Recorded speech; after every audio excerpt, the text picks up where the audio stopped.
right? Diving deep into Plato's ethics. Not just skimming the surface, no, but going deep, really grappling with the philosophy. And it's fantastic because we had some great excerpts here from the Stanford Encyclopedia of Philosophy Right. to help us along, to guide us. And I think what always gets me with Plato is how, it's not just some old thinker. His ideas are still so relevant, especially when we're talking ethics.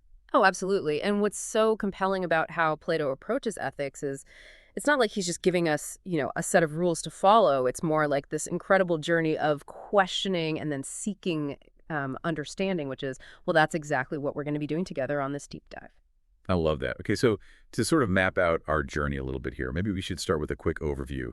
What are the big landmarks we'll be hitting in this exploration of Plato's ethical landscape? Well, you really can't talk about Plato's ethics without bringing up his theory of forms. I mean, these perfect, unchanging blueprints, for things like justice, beauty, even goodness.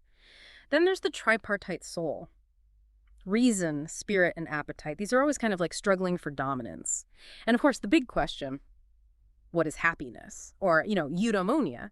For Plato, it wasn't just about feeling good, right? It's about living in accordance with these higher principles. Right. And to understand these ideas, I think we need to kind of follow Plato's own intellectual development, right? His thinking kind of evolves through his dialogues. It's not static. Exactly. And you can really see that evolution if we look at his early dialogues. We often call these the Socratic dialogues because they feature Socrates. So Plato's teacher engaging in all these really intense debates. So we're talking dialogues like the Euthyphro, the Laches, the Charmides. They're all grappling with, trying to define these virtues like piety, courage, moderation. Yeah. I remember reading those, and I always felt like Socrates was more interested in tearing down people's beliefs than, actually offering solutions. There's a reason for that, though. He uses this method. It's called the elenchus. It's basically like this very relentless kind of questioning, to expose the weaknesses in conventional wisdom. And often it leaves people in a state of aporia, which is this perplexity, this feeling of wait, I thought I knew what courage was, but now I'm not so sure. You probably felt that too. Oh, definitely. It's frustrating sometimes, but also makes you think. Right. It forces you to confront your own assumptions. Now, this might seem purely negative, but it's laying the groundwork for a much more rigorous understanding of ethics. It's like Plato saying, look, we can't build a solid ethical framework on these shaky foundations, right? We need to really examine our beliefs, critically. So he's tearing down to build up. Precisely. And this is where the quest for definitions becomes really crucial, So by actually defining something like courage, we're trying to grasp its essence. What makes it courage in any circumstance? And this leads us to one of, Plato's most powerful and enduring ideas, the theory of forms. Okay, let's unpack that a little bit. I think this is where things can get a little abstract. All right. Okay.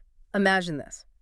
A perfect blueprint for justice, but it exists outside of our everyday world, in this realm of pure, unchanging forms. That's what the form of justice is. And same with, beauty, courage, goodness. They all have these ideal forms. So how do we even access these forms? They're not exactly something we just trip over. Well, that's where it gets really interesting. So Plato believed that we actually all have this innate knowledge of the forms, but we've forgotten it because, we're so immersed in the material world. We're born with the blueprints, but we need to be reminded of them. All right, this is where my brain starts to bend a little bit. How are we reminded? It's this process of recollection, of drawing out what's already inside us. So he uses the example of the slave boy in the Meneno dialogue. The one who solves that geometry problem he shouldn't even know how to solve.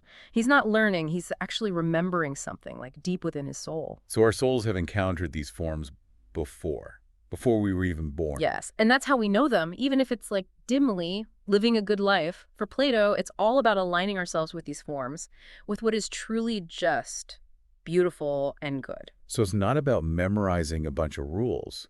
It's about remembering something really profound. Yeah. About ourselves and the universe. Exactly, and that's just the beginning. In his middle dialogues like the Republic, that's where Plato starts to connect these abstract ideas to the very concrete world, of politics and society. The Republic, the famous ideal city, those philosopher kings, the tripartite soul, kind of playing out on this societal level. It's such an ambitious project. But how does that even relate back to individual ethics. Is Plato saying that we need a perfect city to even be good people? That is a great question. And it is definitely something we'll explore in a lot more detail. But, remember, Plato is building a model, an ideal to strive for. So in the Republic, what he's showing is how justice on a societal level actually mirrors the justice within the individual soul. Okay, so it's about these parallels between the individual and the state. Yes.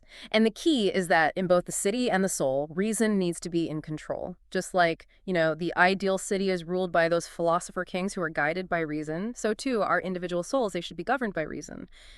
Keeping those appetites and emotions in check. So if I'm following you right, so like my desires, they should be guided by my reason. Precisely. That's how we achieve inner harmony, which, by the way, is a reflection of that justice and harmony in the ideal city. I see. So my soul is like this, like a mini society with all these different parts that need to work together. Exactly. And that's just the beginning. We still have to explore how Plato brings in concepts like love, beauty, even cosmology into this ethical framework. He doesn't just stop at the Republic. He keeps pushing further, asking these deeper questions. This is already so much to think about. It's like, we're peeling back these layers of an onion, and with each layer, there's like this new insight. So where do we even go from here? Well, in the Republic, like we said, the focus is on that ideal city. But Plato also explores the individual's path to the good. And he does this in dialogues like the Symposium and the Phaedrus. These dialogues are fascinating because they bring in this whole idea of love or eros as a driving force in, our ethical development. Okay, this is where I start to get really interested. The Symposium, all that love and beauty, philosophical conversations fueled by wine. I can get on board with that. But how does that fit in with everything else we've been talking about? It fits perfectly. The Symposium presents this beautiful idea. It's called the Ladder of Love, or Scala Amoris. It's like an ascent, a journey. So you go from the love of physical beauty, right, to the love of beauty itself, the form of beauty. So it's not just about falling in love with a beautiful person. It's about falling in love with beauty itself, something much bigger. You got it. And this journey is fueled by eros, by that yearning for something more, something that transcends our everyday experience. It's what pushes us to grow, to become better versions of ourselves. This is starting to feel a little bit more hopeful and a lot less austere than those strict rules in the Republic. Yeah. So Plato is saying that even if we're not, philosopher kings ruling over this perfect city, we can still cultivate this, love for beauty and knowledge. Absolutely. And the Phaedrus, that takes this even further. It explores the power of love to help us recollect those forms we were talking about earlier. It's love is this catalyst for philosophical awakening. So the Phaedrus is saying that our pursuit of beauty, it's not just some subjective experience. It's tied to this process of, understanding and grasping those forms. That's right. It involves this rigorous intellectual process. It's called dialectic. It's a method of philosophical inquiry, and it helps us define and classify our knowledge. It's about moving beyond those superficial appearances to understand, the true essence of things. I'm starting to see how all these pieces fit together. Plato's ethics are not just about following these rules. They're about this incredible journey, this self-discovery, fueled by love and this desire for truth. You're getting it. And what's amazing is Plato doesn't stop there. He keeps expanding this vision, bringing in even more ideas, even more perspectives. And one of the most surprising shifts comes when he turns his attention to cosmology, to the study of the universe itself. Wait, cosmology? I thought he was all about, turning away from the material world and focusing on those forms. That's a common misconception. While Plato does emphasize the importance of the forms, he doesn't completely dismiss, the physical world. In fact, in his later dialogues, like the Timaeus, he sees the universe itself as a reflection of goodness and beauty. So he's saying there's a connection between the order of the universe and the order of our souls. Exactly. And that connection, it's going to take us to a whole new level of understanding Plato's ethics. I already feel like my mind is expanding. This is going to be fascinating. Mm. But for now, I think we've given our listeners a lot to, chew on. We've explored the early dialogues, that quest for definitions, those forms, the Republic, its connection to the individual soul, and even, hinted at the role of love and beauty in our ethical development. It's quite a journey, and, we've only just begun, but I think we've laid a good, solid foundation for understanding Plato's approach to ethics. He's not just giving us rules, he's inviting us on this lifelong process of, self-discovery, this quest for truth and beauty that leads to, a much deeper understanding of, what it really means to live a good life. It's really fascinating, how Plato's thinking evolves throughout his work. Hmm. We were just talking about the Republic with its focus on the ideal city and that role of reason. But then, like in his later dialogues, like the Timaeus, he kind of shifts his attention to cosmology, to, the grand scheme of the universe. Right. It's like he goes from focus on the forms, forget the material world, to, hey, the universe itself can teach us about goodness and beauty. And what's so remarkable is that it's not like he just abandoned the forms. In the Timaeus, he introduces this figure. It's called the demiurge. And it's like this divine craftsman who actually uses the forms as blueprints to create the cosmos. So it's not a complete break, but it's more like an expansion. The forms are still there, but now they're part of this much bigger, like more cosmic picture. Exactly. And by bringing in this cosmology, Plato kind of adds another dimension to his ethics. He's suggesting that, like, the universe itself is this reflection of goodness and beauty, a product of this intelligent design, and, our souls are like microcosms of this larger order. Okay, so how does this cosmic perspective, like, impact our understanding of the good life? Does it change things, in a practical way? I mean, it definitely adds this like sense of awe and wonder to, our existence. But more than that, it reinforces this idea that living well, it involves aligning ourselves with like the order and harmony of the universe. Remember, we talked about inner harmony within the soul, the tripartite soul. Well, now we're talking about a harmony that extends outwards to the cosmos itself. So it's not just about being, a good person. It's about like finding our place in this grand cosmic order. Yeah, and this leads us to a concept that becomes like super central in Plato's later works. Due measure. Due measure. What exactly does that mean? Think of it as like a kind of balance, a proportionality, not just in, the physical world, but also in our emotional and moral lives. So it's like finding that golden mean, that sweet spot between, extremes, not too much, not too little, but just the right amount. Exactly. And this idea of due measure is explored even further in the Philebus. And there, Plato has this really interesting discussion about pleasure and, its role in the good life. I have to admit, when I first read the Philebus, I was kind of surprised by Plato's take on pleasure. He's not like as anti-pleasure as I thought he would be, especially considering his earlier emphasis on, reason and self-control. Well, it's a common misconception that Plato was a complete, hedonophobe. He actually does recognize that pleasure. It's a part of human experience.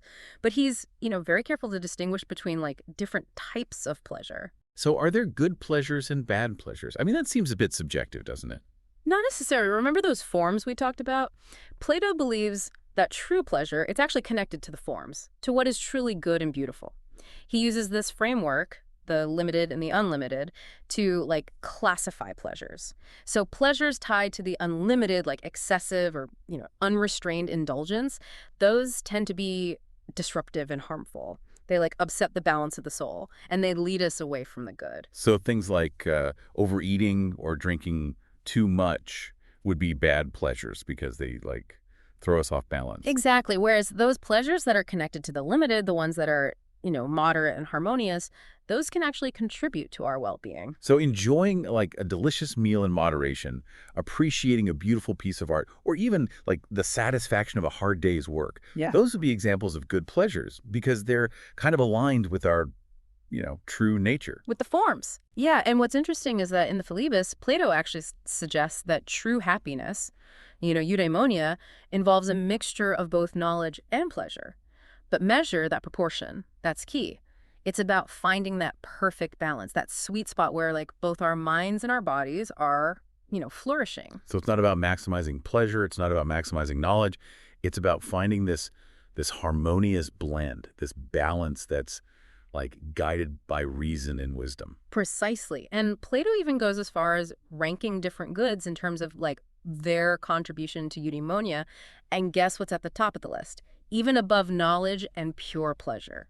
I'm going to guess due measure. You got it. Measure and proportion, those are like the highest goods because they're essential for achieving that perfect balance, that harmony within ourselves and with, the universe. This is really making me rethink like my own priorities. It's like Plato saying, don't just chase after whatever feels good in the moment, right?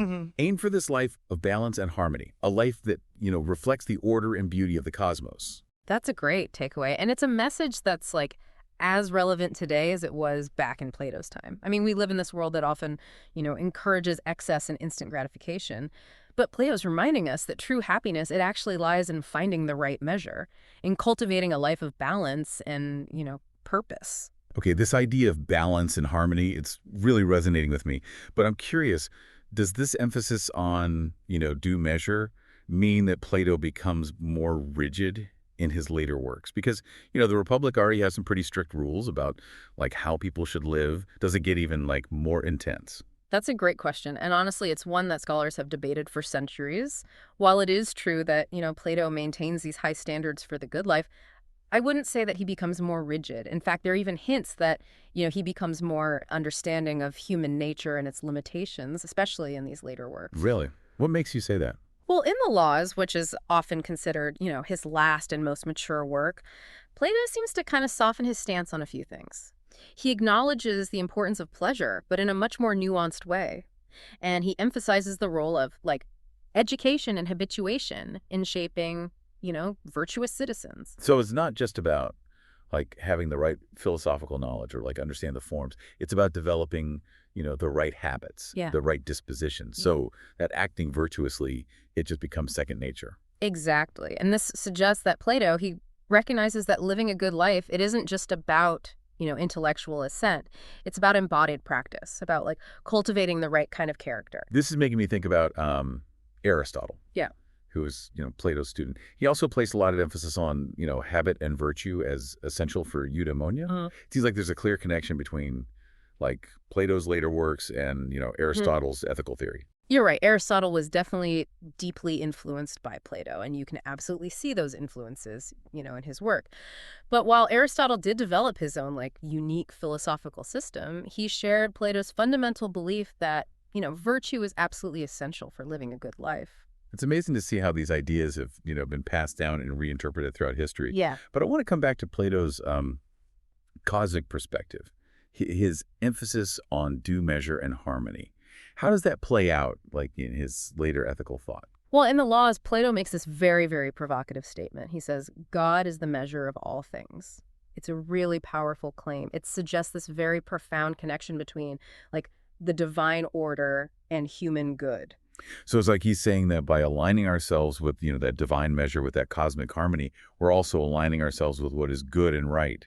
Exactly. And this idea, homoousis theoia, it means likening oneself to God. And it becomes like a guiding principle in his later ethics. It's about striving to embody those qualities of goodness, beauty, and order that are reflected in the cosmos itself. This kind of brings us back to the idea of self-perfection, which we touched upon earlier. It's like Plato's saying that true self-perfection, it involves becoming, more godlike, Yeah. more in tune with that divine measure. But how do we actually, like, do that? Well, Plato really emphasizes the importance of education, habituation, and, living in accordance with the laws, not just the laws of, like, the city, but those unwritten laws of the cosmos, those principles of harmony and balance that, like, govern the universe. So it's about cultivating this life of, virtue, balance, and harmony, a life that, like, reflects the order and beauty of the universe itself. It sounds, it sounds challenging, but also incredibly rewarding. But isn't there a little bit of a tension here? On the one hand, we have this focus on personal growth, on self-perfection. But then on the other hand, we have this idea of, like, aligning ourselves with this larger cosmic order. Are those two things even compatible? That is a really insightful question, and it gets to the heart of, like, Plato's ethical vision. I think for Plato, personal growth and cosmic harmony, they're not actually in conflict. They're deeply intertwined. So by, cultivating virtue within ourselves, by striving to embody those qualities of goodness and beauty that are reflected in the cosmos, we're not only perfecting ourselves, we're also, like, contributing to the harmony of the whole. So it's like our individual journeys of, like, self-discovery are also contributing to, like, a larger cosmic tapestry. It's a beautiful image. But it also raises the question, how do we even know what those qualities of goodness and beauty are? Yeah. We've talked about the forms, but they can seem so, like, abstract. How do we translate them into, like, concrete actions in our everyday lives? That is the million-dollar question. And honestly, it's one that we'll, explore further as we dive into Plato's more practical recommendations for living a good life. Okay, I'm very eager to hear, what he has to say about that. But for now, I think we've given our listener a lot to ponder. We've explored the shift to cosmology in Plato's later works, the concept of due measure, the role of pleasure in, the good life, and even touched upon that idea of homoiousis theoi, likening oneself to God.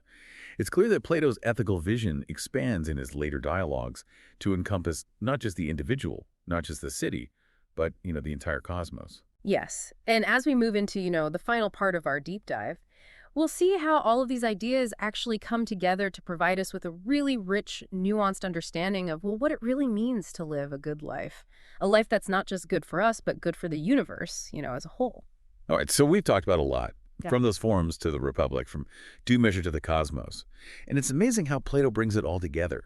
But, gotta admit, sometimes it feels a bit overwhelming. Mhm. All this talk about forms and cosmic harmony, inspiring, but also very abstract. Like, how do we actually put this into practice? How do we bridge that gap between, philosophical theory and everyday life? That's the question, isn't it? And I think Plato would be the first to say that philosophy, it's not just this abstract contemplation. It's about like living a better life, a life informed by, wisdom and virtue. So what does Plato say we should actually do? Like, give us the cheat sheet for the good life. The Yeah. Platonic way. Well, I don't know about a cheat sheet, but there are definitely some key principles. And I think the starting point always is self-knowledge. Remember that Delphic maxim, know thyself. That was central to Plato.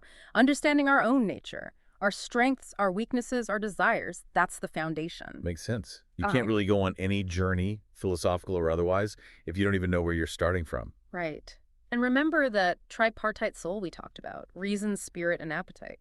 Plato believes a well-ordered soul is one where reason's in control, guiding our actions, our emotions. If we let those appetites run wild or let our emotions make all the choices, well, we'll end up living a life that's out of balance, not in harmony with our true nature. So finding that balance within ourselves, making sure our desires and emotions aren't like leading us astray. But how do we actually do that? Saying, let reason be your guide is easy. Putting it into practice, much harder. Absolutely. And Plato knew this, that this inner harmony, it's not something we're just born with. We cultivate it through practice, through education, through making a conscious effort to align ourselves with, what's good and true. This is reminding me of habituation, like we talked about before. Plato's saying virtue isn't just knowing what's right, it's developing the right habits, Yeah. making acting virtuously like second nature. You got it. And he stressed surrounding ourselves with beauty and goodness, not just our physical environment, but also the company we keep. These external influences, they can really have a huge impact on our inner state, on how our souls are shaped. This makes me think about like art and music and education. In the Republic, Plato seemed wary of certain kinds of music, poetry, thought they stirred up bad emotions. But surely he saw how art could uplift, inspire. Oh, for sure. But remember, in the Republic, that was an education plan for the guardians of the ideal city. Music, poetry, stories essential, but gotta choose them carefully. Cultivating virtue, harmony, that's the goal. So not banning art, but being, I guess, discerning. Yeah. Surrounding ourselves with the kind of art that lifts the soul, not, corrupts it. Exactly. And that's not just for art, it's for everything in our lives. Friendships, activities, even our thoughts. They all contribute to shaping our character, our souls. It's like he's saying, pay attention to your life, the details. It all matters. It's all connected. The outer world shapes the inner world and vice versa. Yes. And that brings us back to the cosmos. That grand interconnectedness Plato focuses on later. We're not isolated. We're part of something so much bigger. So living a good life, it's not just personal fulfillment. It's finding our place in that cosmic order, Yeah. contributing to the harmony. But gosh, that feels like a lot of pressure. How do we as individuals impact something as huge as the cosmos? That's where homoiousis theo comes in. Likening ourselves to God. Remember, Plato suggests God is the measure of all things. So by cultivating virtue, striving to embody those qualities of goodness, beauty, the order that's in the cosmos, we're not just perfecting ourselves, we're kind of like participating in the divine work, creating a more harmonious universe. Wow. So like our acts of virtue, even the small ones, they're actually adding to the overall goodness of the universe. Yes. It's a beautiful idea. It says our lives, they have cosmic significance. We're not just little specks in a giant, indifferent universe. We have a role, a And shit. purpose. This has been incredible. Started with those early dialogues, Socrates challenging beliefs. Now we're talking cosmos and our place in it all. Plato's thought It really develops, expands, but it's always about philosophy being more than just, thinking. It's a way of life. Definitely. And Plato would be so happy to know his ideas are still being discussed, debated all these centuries later, that his dialogues, they still inspire people to examine their lives, seek truth, beauty, strive for a life of, virtue, excellence. It's a testament to him, to how powerful philosophy is, how it transforms us. So, to our listener out there, continuing their own philosophical journey, what's that one key takeaway you'd want them to remember from this deep dive into Plato? I think the most important thing is this. For Plato, living a good life, it's not about following a set of rules. It's a journey, self-discovery, seeking truth and beauty. And that journey leads to a deeper understanding of who we are, our place in the cosmos. It takes effort, discipline, commitment, but it's also filled with joy, wonder, and a really deep sense of meaning. Beautifully said. So, to our listener, keep questioning, keep seeking, keep striving. Become the best version of yourself. And remember, the journey, that's the reward. Happy philosophizing.